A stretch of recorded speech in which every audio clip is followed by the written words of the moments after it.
Pinnelli రామకృష్ణారెడ్డికి AP హైకోర్టులో ఊరట లభించింది. జూన్ 6 వరకు పిన్నెల్లిపై ఎలాంటి చర్యలు తీసుకోవద్దని ఆదేశించింది. పిన్నెల్లి సహా ఎన్నికల్లో పోటీ చేసిన అభ్యర్థుల ముందస్తు బెయిల్ పిటిషన్లపై ఆదేశాలు జారీ చేసింది. ఈ సందర్భంగా హైకోర్టు కొన్ని షరతులు విధించింది. పిటిషనర్లు దర్యాప్తును, సాక్షులను ప్రభావితం చేయకూడదని ఆదేశించింది.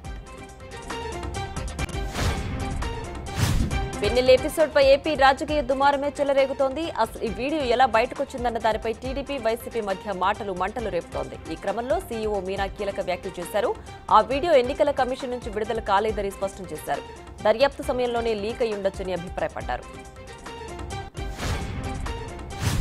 రీపోలింగ్ జరపాలని కోరుతూ వైసీపీ అభ్యర్థులు అంబటి రాంబాబు, మోహిత్ రెడ్డి వేర్వేరుగా దాఖలు చేసిన 2 పిటిషన్లను ఏపీ హైకోర్టు డిస్మిస్ చేసింది.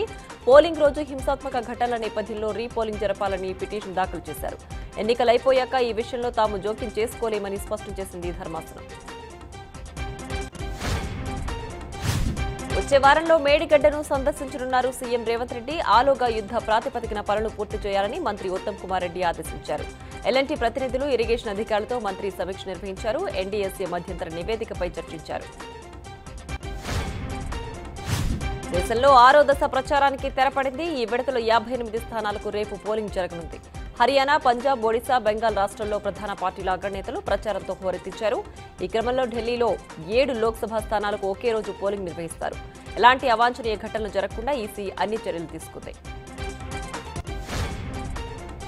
బెంగళూరు రేవ్ పార్టీ తెలుగు రాష్ట్రాల్లో ప్రకంపనలు రేపుతోంది. నటి హేమతో పాటు 86 మంది డ్రగ్స్ తీసుకున్నట్లు తేలింది. డ్రగ్ టెస్ట్ పాజిటివ్ వచ్చిన వారందరినీ సీసీబీ నోటీసులు జారీ చేసింది.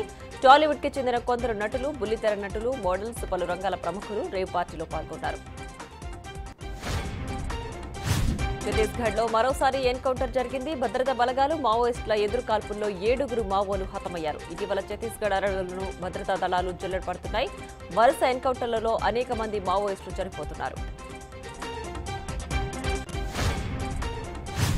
తైవాన్, చైనా మధ్య మరోసారి ఉద్రిక్తతలు భగ్గుమన్నాయి. తమను బెదిరించడం ఆపాలంటూ డ్రాగన్ కు గట్టిగా చెప్పారు ఇటీవల అధ్యక్షుడిగా ఎన్నికైన లా చింగ్తే. దీంతో ఆగ్రహించిన బీజింగ్ తైవాన్ చుట్టూ భారీ ఎత్తున సైనిక విన్యాసాలు చేపట్టింది. ఆర్మీ, నేవీ, వాయుసేన, రాకెట్ దళాలు సంయుక్తంగా ఇందులో పాల్గొన్నాయి. ఐపీఎల్లో ఇవాళ మరో ఆసక్తికర మ్యాచ్ కు రంగం సిద్ధమైంది. క్వాలిఫైయర్ 2లో భాగంగా హైదరాబాద్, రాజస్థాన్ జట్లు తలపడనున్నాయి. ఫైనల్ బర్త్ కోసం ఇరు జట్లు అమీతుమీ తేల్చుకోనున్నాయి. ఈ ఫైట్లో నెగ్గిన జట్టు ఫైనల్లో కేకేఆర్తో ఆడుతుంది. బంగాళాఖాతంలో అల్పపీడనం క్రమంగా బలపడుతున్న నేపథ్యంలో మత్స్యకారులెవరూ వేటకు వెళ్లొద్దని అధికారులు సూచించారు. పశ్చిమ మధ్య బంగాళాఖాతంలో ఏర్పడిన అల్పపీడనం వాయుగుండంగా మారుతోందని వాతావరణ శాఖ చెబుతోంది.